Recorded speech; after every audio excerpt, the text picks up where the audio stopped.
Hello everyone, I hope आप सभी gate aspirants अपनी लाइफ में कुछ नया और बेटर करने का ट्राई कर रहे होंगे। आज के इस सेशन में हम लोग बात करने वाले हैं गेट 2024 के क्वेश्चंस के ऊपर।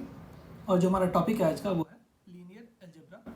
ठीक है, जो हमारा पहला क्वेश्चन है, ये क्वेश्चन इंस्ट्रूमेंटेशन इंजीनियरिंग के पेपर में सिंगल मार्क के लिए पूछा गया था। ठीक है, देखते हैं इस क्वेश्चन को।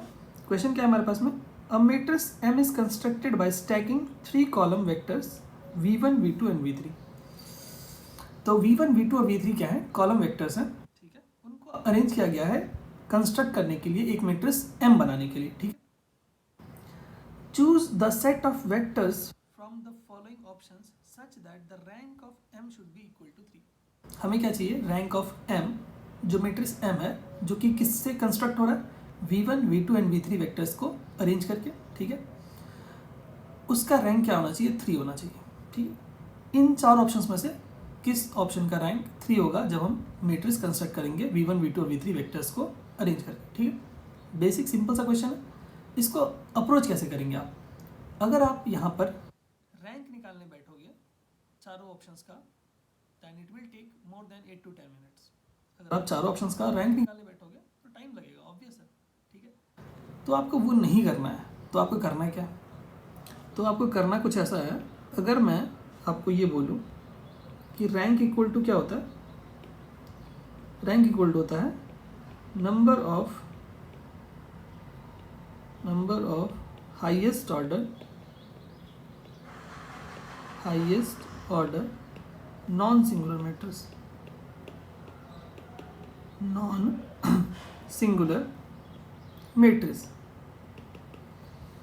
दैट मीन्स जो हाईएस्ट ऑर्डर होगा किसी स्क्वायर मैट्रिक्स का, वो भी नॉन सिंगुलर, वही क्या कहलाएगा, उसका रैंक कहलाता है। बेसिक है। ठीक है, तो सपोज करिए अगर मैं बोल रहा हूँ रैंक उसका 3 है, दैट मीन्स 3x3 मैट्रिक्स जो फॉर्म हो रहा है V1, V2 और V3 वेक्टर्स के साथ में, उसका डिटरमिनेंट क्या आना चाहिए, नॉन सिंगुलर होना चाहिए। ठीक है, क्योंकि रैंक हमारे पास में क्या इंडिकेट करता है, number of highest order non singular square matrix. ठीक है, नॉन सिंगुलर होना चाहिए, दैट मीन्स डिटरमिनेंट क्या होना चाहिए, नॉन जीरो होना चाहिए। ठीक है, तो हम यहाँ पे से इन चार ऑप्शंस में से ऑप्शन ढूंढेंगे जिसका रैंक हमारे पास में 3 है। कैसे ढूंढेंगे, determinant should be not equal to 0।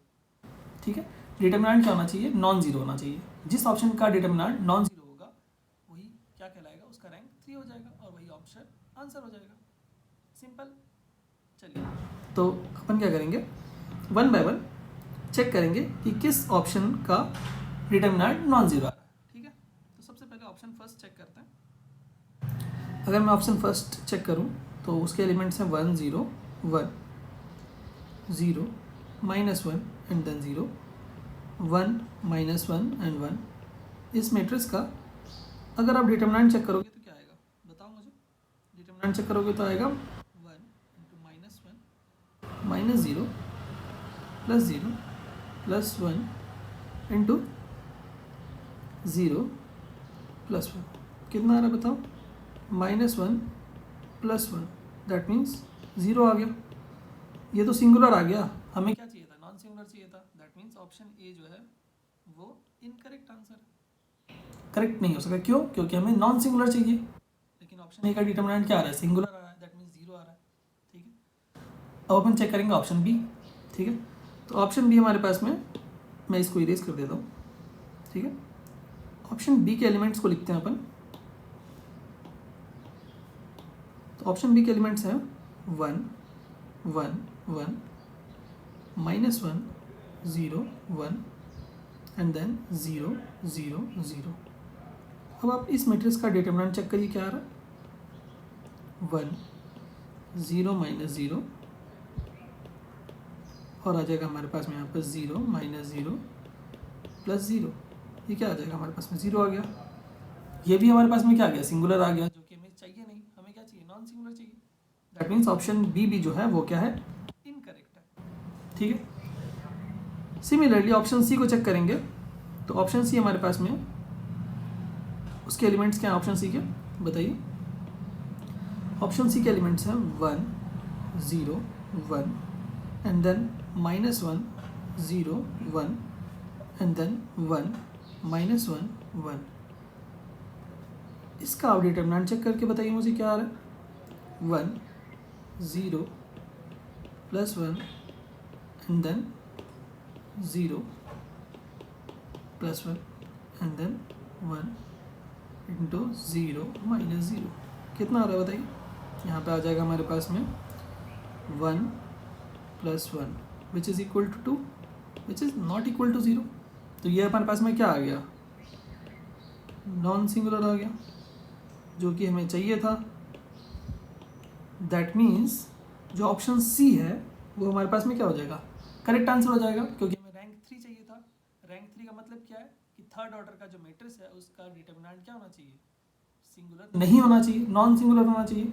तो हमारे पास में ऑप्शन सी का डिटर्मिनेंट हमने निकाल के चेक किया, क्या आ गया हमारे पास में, आ गया नॉन सिंगुलर। दैट मीन्स 0 के बराबर नहीं आया। That means option C is the correct answer. अगर आप चाहो तो ऑप्शन डी भी चेक कर सकते हो, बट यहाँ पे नीड नहीं है, ठीक है। तो आई होप ये क्वेश्चन आपको क्लियर हुआ होगा। अगर आप इस क्वेश्चन को रैंक से करना चाहते हैं, अगर आप इंडिविजुअल रैंक निकालते हैं option A, option B, option C, option D का, 4 ऑप्शंस का, तो आपको 8 से 10 मिनट बिल्कुल लगते हैं, जो जिसकी रिक्वायरमेंट है ही नहीं। अगर आपको डिटर्मिनेंट निकाल के काम चल रहा है तो आप क्यों बैठोगे रैंक निकालने के लिए हर एक मैट्रिक्स का, ठीक है। तो आई होप ये क्वेश्चन आपको क्लियर हुआ होगा। अगर आपका कोई भी डाउट होता है तो आप क्या कर सकते हो, कमेंट बॉक्स में कमेंट करके हमें बता सकते हो, ठीक है। चलिए बात करते हैं हमारे नेक्स्ट क्वेश्चन की तरफ। चलिए जो हमारा नेक्स्ट क्वेश्चन है, ये क्वेश्चन पूछा गया था मैकेनिकल इंजीनियरिंग के पेपर में 2 मार्क्स के लिए, ठीक है। देखते हैं इस क्वेश्चन को। क्वेश्चन हमारे पास में है the matrix where A is greater than 0। हमारे पास में एक 2x2 का मैट्रिक्स गिवन है, और जहाँ पर हमारे पास में बोला गया है कि ए की वैल्यू क्या है, ग्रेटर देन 0 है, ठीक है।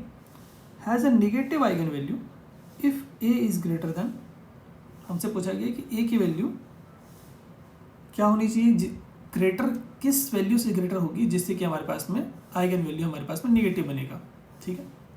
तो इन 4 ऑप्शंस में से हमारे पास में हमें चूज़ करना है कि ये जो मैट्रिक्स है उसका हमारे पास में नेगेटिव आइगन वैल्यू आएगा if A is greater than what value, यही पूछा गया हमारे पास में, ठीक है। तो हम यहाँ पर क्या करेंगे, प्रॉपर्टीज़ ऑफ आइगन वैल्यूज़ को यूज़ करने का ट्राई करते हैं, ठीक है। तो हमारे पास में प्रॉपर्टीज़ ऑफ आइगन वैल्यूज़ क्या होती है, जो सेकेंड वाली प्रॉपर्टी है that is product of eigen values is equal to determinant of matrix, ठीक है। तो अगर मैं बात करूँ प्रोडक्ट ऑफ आइगन वैल्यूज की, तो यहाँ पे मैं लिख सकता हूँ λ1 into λ2 equal to determinant of matrix. आप देख के बताइए क्या आएगा डिटर्मिनेंट ऑफ मैट्रिक्स। तो हमारे पास में आएगा इस मैट्रिक्स का डिटर्मिनेंट 3 माइनस 8a, ठीक है। तो अब हम बारी बारी से ऑप्शंस को यहाँ पर पुट करके चेक करेंगे कि ए की वैल्यू अगर हम बारी बारी से ऑप्शंस में पुट कर रहे हैं तो यहाँ पर क्या इंपैक्ट आ रहा है लैम्डा की वैल्यूज पे। लैम्डा हमारे पास में क्या आइगन वैल्यूज है, हमें यही चेक करना है कि लैम्डा हमारे पास में निगेटिव कब आएगा, ठीक है। तो अगर मैं ए की वैल्यू को ऑप्शन अगर ए चेक करूँ, अगर मैं ऑप्शन ए दैट मीन्स ए की वैल्यू को अगर मैं 3/8 पुट कर रहा हूँ तो हमारे पास में वैल्यू क्या आ रही है, यहाँ पर आ जाएगा हमारे पास में 0। दैट मीन्स अगर मैं लैम्डा की वैल्यू 3/8 रख रहा हूँ तो हमारे पास में क्या आ रहा है, वैल्यू 0 आ रहा है। दैट मीन्स दोनों आइगन वैल्यूज का प्रोडक्ट 0 आ रहा है। दैट मीन्स λ1 और λ2 में से कोई एक वैल्यू क्या होगी, 0 होगी, तभी जाके उनका प्रोडक्ट क्या आएगा, 0 आएगा, ठीक है। दैट मीन्स यहाँ पर आइगन वैल्यू 0 आ रही है, निगेटिव नहीं आ रही। दैट मीन्स अगर मैं 3/8 को इससे ग्रेटर देन कोई वैल्यू ले लूँ, हमारे पास में क्या पूछा गया कि ए की वैल्यू किस वैल्यू से ज़्यादा होगी जिससे कि हमारे पास में आइगन वैल्यू नेगेटिव चला जाएगा, ठीक है। तो 3/8 से मैं कोई भी वैल्यू लार्जर ले लेता हूँ। 3/8 से अगर मैं लार्जर वैल्यू कौन सी ले लूँ, सपोज करो मैं 4/8 ले लूँ। 4/8 1/2 होता है।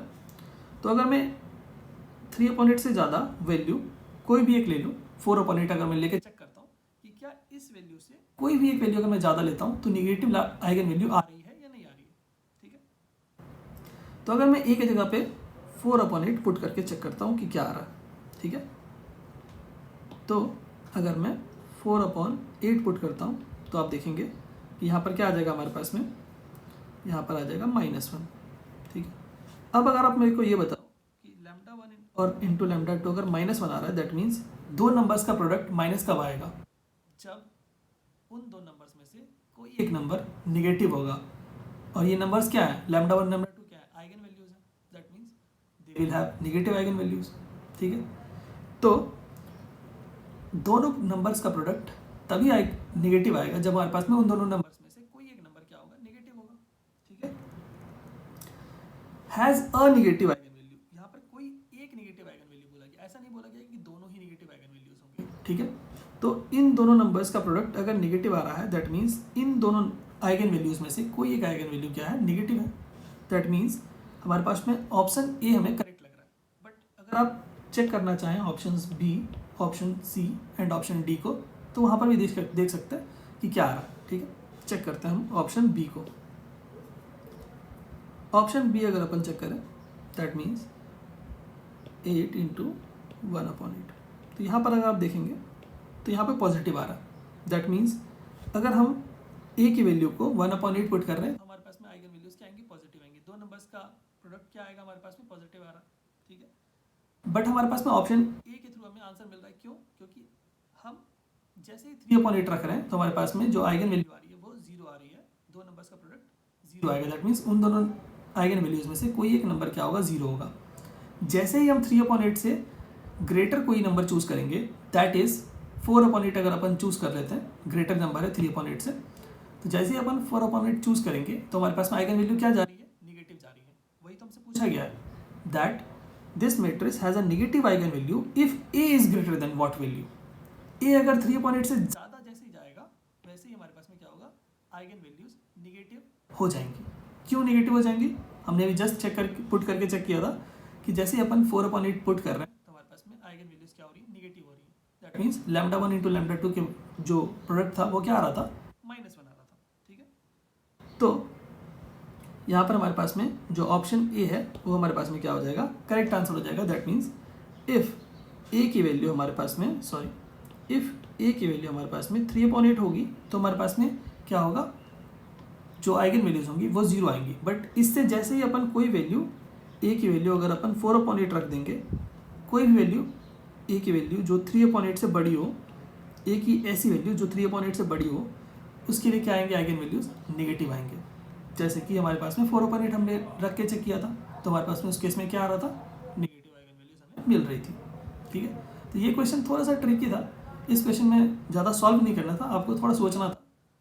ऑप्शंस को अगर आप एक बार पुट करके अगर आप चेक करते तो आप वहाँ से कर सकते थे इस क्वेश्चन को। ठीक है, आई होप ये जो क्वेश्चन था आपको क्लियर हुआ होगा। अगर आपको कोई भी डाउट होता है तो आप हमें कमेंट बॉक्स में कमेंट करके बता सकते हैं। ठीक है, थैंक यू सो मच।